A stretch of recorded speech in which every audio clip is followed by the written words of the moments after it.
வடிவேல் ஒரு படத்துல சொல்லுவார், இங்கேதாங்க ஒரு கிணறு இருந்துச்சு, அந்த கிணத்தை காணோம், அதை நம்பி தான் லோன்லாம் வாங்கியிருக்கேன் அப்படின்ற விஷயங்கள் நடக்கும். அந்த மாதிரி தமிழகத்தில் பொறுத்த வரைக்கும், குறிப்பாக சென்னையில் பொறுத்த வரைக்கும் காணாம போன ஏரிகள் பல்வேறு. ஏரிகளின் அளவுகள் தனித்தனி வருடத்தை தவிர சுருக்கி கொண்டது தான். அது ஆறு சுருக்கி ஓடுது இப்படிலாம் சொல்ல போய் ஏரியை வந்து தன்னுடைய நீர்நிலையை வந்து தன்னை சுருக்கி கொண்டதெல்லாம் வந்து சென்னையில் மட்டும்தான் நடக்கிறது. குறிப்பாக சொல்லப்போனால் இப்போ வந்து உதாரணம் சொன்னோம்னா தாம்பரம் மாநகராட்சிக்கு உட்பட்ட முடிச்சூர் ஊராட்சி. இந்த முடிச்சூர் ஊராட்சியில் கிட்டத்தட்ட 112 ஏக்கர் இந்த முடிச்சூர் ஏரிக்கரை வந்து முழுக்க குப்பை கிடங்காக மாற்றியிருக்கிறது. இது தொடர்பாக வந்து 2022 வந்து தேசிய பசுமை தீர்ப்பாயம் என்ன சொல்லியிருக்குன்னா, இங்கே வந்து குப்பையை கொட்டக்கூடாது அப்படின்னு சொல்லிட்டு ஒரு நீதிமன்றத்தை நாடி உத்தரவு பெற்றது. உத்தரவிட்டும் அந்த உத்தரவுகள் எதுவுமே பின்பற்றப்படாமல் கிட்டத்தட்ட வந்து 180 ஏக்கர் 112 ஏக்கரா வந்து அது மொத்த ஏரியோட 180 ஏக்கர், அது 112 ஏக்கர் வரும் குப்பைகள் மட்டுமே சேகரித்து வச்சிருக்கிறார்கள். இது இந்நிலையில வந்து இது தொடர்பாக வந்து அங்க இருக்க மக்கள் வந்து வேற வழி இல்லாம வந்து இங்க இவ்வளவு துர்நாட்டம் இருக்கு அப்படின்னு சொல்லிட்டு அங்க இருக்கிற கலெக்டர் நாடிக்கிறார். கலெக்டர் இங்க வந்து வேடிக்கை பார்த்து கொண்டு என்ன சொல்றாரு, இந்த இடத்த வந்து இடமாற்றம் செய்கிறோம் அப்படின்னு சொல்லியிருக்காரு. இந்த செய்தியை எப்படி பாக்குறீங்க? இப்ப இந்த செய்தியை பொறுத்த வரைக்கும் நம்ம 3-4 விஷயம் இதுல நம்ம வந்து தொடர்ந்து இதுல வந்து பார்க்க வேண்டி இருக்கிறது. ஒண்ணு, நீங்க பாத்தீங்கன்னா நீதிமன்ற அவமதிப்பு. தொடர்ந்து இந்த அரசாங்கம், நான் ஏற்கனவே சொன்ன மாதிரிதான், தொடர்ந்து இந்த அரசாங்கம் நீதிமன்ற அவமதிப்பை தான் செய்து வருகிறது. ஏதோ வந்து ஜஸ்டிஸ் சுவாமிநாதன் அவர்கள் ஒரு நீதி தீர்ப்பை கொடுத்து விட்டார், சுவாமிநாதன் சொன்ன தீர்ப்பினால, அதுவும் திருப்பரங்குன்றம் மலை இந்துக்கள் சம்பந்தப்பட்டதுனால இந்த நீதிமன்ற தீர்ப்பை இவர்கள் மத காரணம் காட்டி இதெல்லாம் பண்றாங்க அப்படின்னு சொல்லல. அப்படி கிடையாது. எனக்கு தெரிஞ்சு இன்னைக்கு நீதிமன்ற அவமதிப்புங்கிறது எல்லா துறையும் இந்த அரசாங்கத்துல செஞ்சுட்டு இருக்காங்க. ஆமா, நிச்சயமா. எல்லா இதுவும் எந்த ஒரு டிபார்ட்மெண்ட்டுக்கும் இவங்க வந்து எந்த ஒரு மற்ற லா ஏஜென்சிக்கும் இவர்கள் வந்து கட்டுப்படுவதில்லை. அதுதான் நம்ம பார்த்துட்டு இருக்கோம் இப்ப. ஏன்னா பாருங்க, உதாரணமா இப்ப 2-3 நாட்களுக்கு முன்னாடி நடந்த திருப்பூர்ல நடந்த அந்த குப்பை கிடங்கு பிரச்சனையில கூட பாத்தீங்கன்னா நீதிமன்ற உத்தரவை இவர்கள் வந்து புறக்கணித்து வேலை பார்த்திருக்காங்க. அதற்கு முன்னாடி கூட நம்ம பார்த்தோம், 2-3 இடத்துல சேலத்துல பார்த்தோம், காடையம்பட்டி அந்த தாசில்தார் நாகூர் மீரஷா தொடர்ந்து நீதிமன்ற அவமதிப்பில் ஈடுபட்டதால மன்னிப்பு கடிதம் எழுதி கொடுத்திருக்காரு. 2வது இப்ப அவருக்கு பனிஷ்மெண்ட்டும் கொடுத்திருக்காங்க, ஒரு கழிப்பறையை கட்டி கொடு அப்படின்னு சொல்லிட்டு. அது போல அதற்கு முன்னாடி நம்ம பார்த்தோம், இந்த செக்ரட்டரியேட்ல அதே போல இந்த இடத்துலயும் ஒரு நீதிமன்ற அவமதிப்பு அதிகாரிகள் செய்திருக்கிறார்கள் அப்படிங்கிற அறநிலையத்துறை நீதிமன்றத்தை அவமதிக்கிறதுக்குன்னே ஒரு துறை இருக்குன்னா அது இன்னைக்கு அறநிலையத்துறை தான் அப்படிங்கிறத நம்ம பாக்குறோம். சோ இந்த அளவுக்கு வந்து இன்னைக்கு தொடர்ச்சியாக நீதிமன்றத்தை அவமதித்து சட்டத்தை நாங்களே மதிக்க போறதில்ல. இப்ப நிலைமை என்ன தெரியுமா ஆகும், இன்னைக்கு நாளைக்கு வந்து காவல்துறையினரே கூட இப்ப நம்மள்ட்ட வந்து ஒரு சாதாரண ஆள்கிட்ட வந்து ஏப்பா நான் சொன்ன நீ கேட்க மாட்டேன், சட்டப்படி தப்புன்னு யாராவது சொல்றாங்க அப்படின்னா அவங்களுடைய மனநிலை என்ன ஆகும், நீயே சட்டத்தை மதிக்காம இருக்க, நான் ஏன் மதிக்கணும் அப்படிதான் கேட்க தோணும். ஆமா, சாதாரண பொதுமக்கள்னா என் மனசுல அதானே தோணும். இப்ப நீங்க நேற்றுக்கு அந்த இனிக்கோ திவ்யன் சொல்லும் பொழுது நீங்க போல அதெல்லாம் கேட்கிறாரு, அது ரைட்டு, நீங்க சட்டத்தை மதிக்கணும் அப்படின்னு அவர் பொதுமக்களை பார்த்து சொல்லும் பொழுது நீங்களே சட்டத்தை மதிக்கலைங்களே, நான் மதிக்கணும் அப்படிங்கிற மாதிரி பொன்மாணிக்கவேல் கூட அதான் சொல்றாரு. அவர் என்ன சொல்றாரு, நான் நீதிமன்ற தீர்ப்பை மதிக்கலன்னா அவன் போலீஸே இல்லை அப்படிங்கிறாரு. ஆமா. சோ அந்த மாதிரி காவல்துறையில தொடங்கி மற்ற அதிகாரிகள் வரை யாருமே என்னன்னா நீதிமன்ற தீர்ப்பை ஒரு பொருட்டாகவே நினைக்கிறது இல்ல அப்படிங்கக்கூடிய ஒரு நிலை. இப்ப அடுத்ததாக இதுல நம்ம பார்க்க வேண்டியது என்ன அப்படின்னு சொன்னா, இங்க எதுக்கெடுத்தாலும் நம்ம வந்து தமிழகம் தான் முன்னிலையில் இருக்கிறது, நாங்கள் அப்படி ஆக்கோம் இப்படி ஆக்கோன்னு இவங்க சொல்லிட்டே இருப்பா. நான் தான் இந்த தமிழ்நாடு பார்த்துதான் எல்லாம் இன்னைக்கு உலகமே கத்துக்கிறது லெவல்ல இவர் பேசிட்டு இருப்பாரு, இங்க இருக்கிற முதல்வரை எல்லாம் சுத்தி இருக்கிறவங்க எல்லாரும். ஆனா இன்னைக்கு பாருங்க, இந்த முடிச்சூர் ஏரியில இவ்வளவு குப்பைகள் எல்லாத்தையும் கொண்டு போய் கொட்டி அங்க பயங்கரமான ஒரு நாற்றம் எடுத்து அங்க பக்கத்துல இருக்கக்கூடிய அங்க இருக்கவே மக்கள்லாம் இருக்க முடியாத ஒரு சூழ்நிலை உருவாகி, இன்னும் சொல்ல போனா அந்த நீர் அங்க இருந்து என்ன ஆழ்துளை கிணறு போட்டு அங்க இருந்து நீர் உறிஞ்சப்பட்டு பல இடங்களுக்கு அந்த தண்ணி சப்ளை வேற ஆகுது. அப்படின்னா இந்த தண்ணியினுடைய நிலைமை என்ன, குடிக்கிறவங்களோட நிலைமை என்ன அப்படிலாம் யோசிச்சு பாருங்க. பாதிப்பு ஏற்படுத்துறது தனியாகுது. இப்படி குப்பையாக ஒரு ஊரை மாற்றிக்கொண்டிருக்கக்கூடிய வேலையை இவர்கள் தொடர்ந்து செய்யலாம். ஆனா அதே நேரத்துல இவங்க பாசிசம் மண்ணாங்கட்டின்னு சொல்லி எப்பொழுதும் திட்டி எல்லாத்துக்கும் குறை சொல்லிட்டு இருக்க மத்திய அரசு, இந்த பிரதமர் மோடி அவர்கள் அந்த ஸ்வச் பாரத் திட்டத்தை ஆரம்பித்தார்.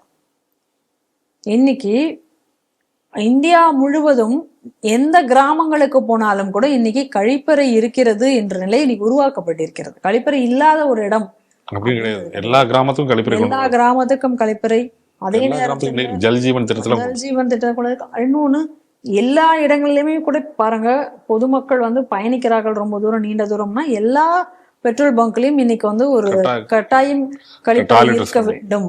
ஓப்பனா நீங்க வந்து போய் இன்னைக்கு வந்து அதனால வந்து அதனுடைய குப்பை ஆகக்கூடாது, அதனால இன்ஃபெக்ஷன் வரக்கூடாது பொதுமக்களுக்கு.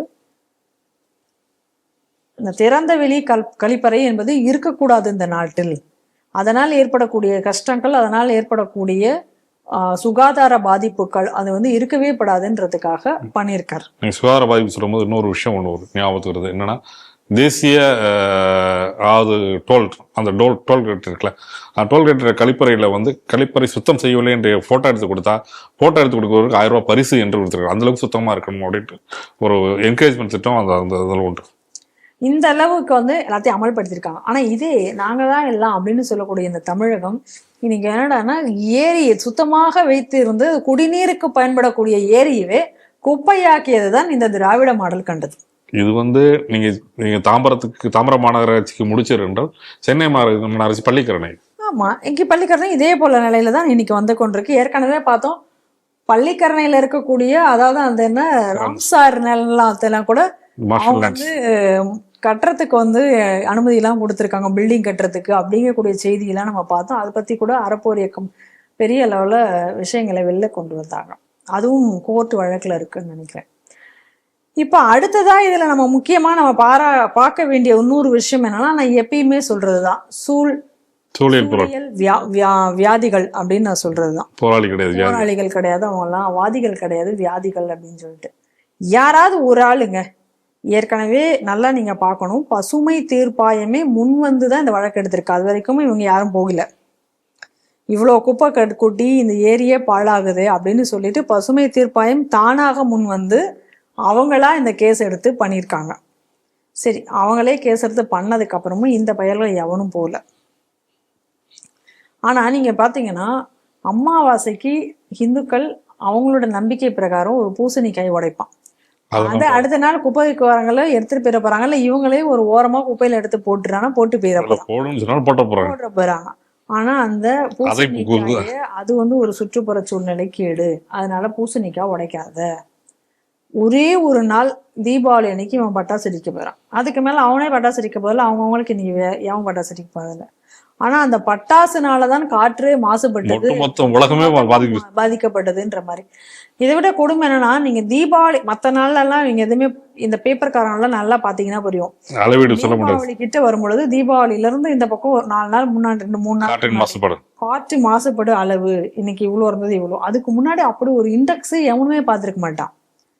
ஏன்னா அதுக்கு முன்னாடி இத்தனை வண்டி போச்சு, இவ்வளவு இந்த இது போச்சு, இவ்வளவு லாரிகள்ல வந்து நீங்க சரியா பிடிக்காம வச்சிருக்கீங்களே, வெறும் கரும் புகைகள்லாம் அரசு பேருந்தே அப்படித்தானே இருக்கு. அதை பத்தி எல்லாம் அதெல்லாம் கிடையாது. அன்னைக்கு மட்டும்தான் ஒரே ஒரு நாள் விநாயகர் சதுர்த்தி, அதுவும் பெரும்பாலும் மண் பிள்ளையார்கள் இது பண்ண போறாங்க. அதுவும் கடல் போன இடம்ல அதை அடிச்சுட்டு போகுது. அதுக்கு சில ரூல்ஸ் அண்ட் ரெகுலேஷன் வைக்கிறீங்களா, நியாயம். அதை அவங்க கடைபிடிக்கிறதுக்கு அவங்களும் தயாராக இருக்கார்கள். ஆனால் அதனாலதான் நீர்நிலைகளே மாசுபட்டுச்சு அப்படின்னு சொல்லி அதுக்காக அவங்க பண்ணக்கூடிய கூத்துக்கள். நம்மளுடைய கேள்வி என்னன்னா, இப்ப இதெல்லாம் வந்து என்னைக்கோ ஒரு நாள் நடக்குது, முடிஞ்சு போகுது. ஆனா தினமே நீ இவ்வளவு குப்பையை கொண்டு வந்து டன் கணக்கா கொட்டுறீங்களே, அப்ப இவ்வளவு மாசுபடுதல் நடக்குது, இதை பத்தி எல்லாம் ஏன் ஒருத்த நாள் நீ வந்து போராட்டம் நடத்தல? அதனால இவங்கெல்லாம் வந்து இன்னொரு ரைமிங் கூட நம்ம சொல்லலாம். இவர்கள் வந்து அதாவது சுற்றுப்புறத்தில் இருக்கக்கூடிய மாசுக்காக போராடுவதில்லை, திமுகவினுடைய மாஸ்காக தான் இவர்கள் போராடுகிறார்கள் அப்படின்னு வேணால், காசுக்காக போராடுகிறார்கள் வேணாலும் வச்சுக்கலாம். இது அடுத்து இவங்களுடைய நிலைமை எப்படின்னு சொல்லிட்டு. ஏன்னா நீங்க நல்லா பார்க்கணும், இந்த ஏரிகளை எல்லாம் ஆக்கிரமிக்கிறது, நீர்நிலைகள் ஆக்கிரமிப்பு அப்படிங்கிறதுக்கான விஷயங்களே வந்து இந்த திமுக ஆட்சி வந்ததுக்கு அப்புறம் வந்ததுதான். அவங்களுடைய அந்த கொள்கை மாற்றங்கள்ல தான் இது எல்லாமே அதிக அளவுல வர ஆரம்பிச்சது. அது இப்ப ஏகபோகமா நடந்துட்டு இருக்கு. உடனே இப்ப கூட அந்த நீர்வளத்துறை அமைச்சராக இருந்த துரைமுருகன் அண்ணன் கூட இடையில வந்து உண்மையை சொல்லுவார். ஆமா, அப்ப வந்து நீர் வழி போக்குல வந்து நம்ம பில்டிங் கட்டி வச்சா அது கோச்சுக்காதா அப்படின்னு கேட்டார் போன வெள்ளத்தும் போது. ஆனா இப்படி நீங்க குப்பையை கொட்டி ஆக்கிரமிக்கிறீங்களே, மக்கள் ஆக்கிரமிக்கிறது ஒரு பக்கம் இருக்கட்டும், இந்த குப்பையை கொட்டி நீங்க இப்ப ஆக்கிரமிச்சிருக்கீங்களே, இப்ப இது என்ன பண்ண போறீங்க? குப்பையை கொட்டுறதுக்கு ஏரி இடம் தான் கிடைச்சதா? சரி, இது சூழ்நிலை வியாதிகளினுடைய போக்கு எப்படிங்கிறத நம்ம புரிஞ்சுக்க முடியுது. அடுத்ததா பார்த்தீங்கன்னா, நீங்கள் திமுக வந்து சாதாரணமாக நீங்கள் எதுலேயுமே எடை போட்டுறக்கூடாது. எல்லாத்துலேயுமே ஒரு விலை வச்சுருப்பாங்க, எல்லாத்துக்குமே ஒரு கணக்கு வச்சுருப்பாங்க. அப்படிங்கிற மாதிரி இதுலேயும் ஒரு கணக்கு இருக்குது. நீங்கள் ஏதோ ஏரி ஆக்கிரமிச்சிட்டாங்க, குப்பையை கொட்டினாங்கன்னா அதையெல்லாம் தாண்டி இதுலேயும் ஒரு கணக்கு இருக்குது. என்ன கணக்கு அப்படின்னு பார்த்தீங்க அப்படின்னு சொன்னால், இங்கே அந்த ஒப்பந்ததாரர் இருப்பாங்க இல்லையா, குப்பையை கொண்டு போய் கொட்டி எடுத்துகிட்டு வர்றதுக்கு. ஆக்சுவலாக இவங்க கொண்டு போய் குப்பையை கொட்ட வேண்டிய இடம் எங்கன்னா, மறைமலை நகரில் இருக்கக்கூடிய ஆப்பூர் அப்படிங்கிற ஒரு இடத்துல கொண்டு போய் இந்த இடத்த கொட்டணும் குப்பையை. இப்போ அதுக்கு இப்போ இந்த முடிச்சூர் கிட்ட இந்த டிஸ்டன்ஸை பார்த்தீங்க அப்படின்னு சொன்னால், இப்போ முடிச்சூர் வந்து பக்கமாக இருக்குது. ஸோ இங்கே கொண்டு வந்து கொட்டிட்டு போயிடுறாங்க. அப்போ செலவு என்னாச்சு? கொஞ்சம் அங்கேருந்து எடுத்துட்டு கொண்டு போய் இன்னொரு இடத்துக்கு இல்லை, செலவு வந்து உங்களுக்கு இங்கே அங்கே கணக்கு போட்டு வாங்குறது வந்து செலவு வந்து உங்களுக்கு அந்த டிஸ்டன்ஸுக்கு. ஆனால் நீங்கள் வந்து குப்பையை கொட்டுறது வேற இடத்துல. அப்போ டிஸ்டன்ஸ் குறைஞ்சா உங்களுக்கு காசு குறையும் இல்லை, காசெல்லாம் மாத்துறது கிடையாது, அதே அளவு தான் காசு. அப்போ நீங்கள் இதில் வந்து ஒரு மறைமுகமான ஒரு நவீன கொள்ளையா இல்லையா? இது நவீன ஊழல். இப்போ இதில் வந்து யாரெல்லாம் இந்த ஊழல்ல இருக்க போறாங்க? இந்த ஊராட்சி, இந்த மாநகராட்சியினுடைய அதிகாரிகளுக்கு இதில் ஒரு பங்கு இருக்குமா இருக்காதா? ஒப்பந்ததாரருக்கும் அவங்களுக்கும் ஒரு அண்டர்ஸ்டாண்டிங். அப்போ இதில் வர எக்ஸ்ட்ரா காசு அவங்களுக்கு ஒரு லஞ்சம். இதுதான் சொல்றேன், திமுக ஆட்சியில மட்டும் நீங்க வந்து திமுக காரன் எல்லாரையுமே கவனிச்சிருவாங்க. யாரையும் வந்து அவங்க இந்த இடத்துல வந்து அவங்க சமநீதியா செயல்படுவாங்க. நேற்று கூட நம்ம ராஜேஷ் அவங்க ஒரு செய்தியை பத்தி நம்ம ஸ்ரீ டிவியில பேசியிருந்தாங்க, ஒரு சின்ன ஒரு கிளிப் பேசியிருந்தாங்க. அதுல வந்து திமுக காரங்கிட்டயே லஞ்சம் வாங்கி பங்கு வைக்கும் போது யார் லஞ்சம் கொடுத்தானோ அவனுக்கும் பங்கு கொடுத்துருக்காங்க. நேர்மையை நீங்க பாராட்டணும் இல்லையா?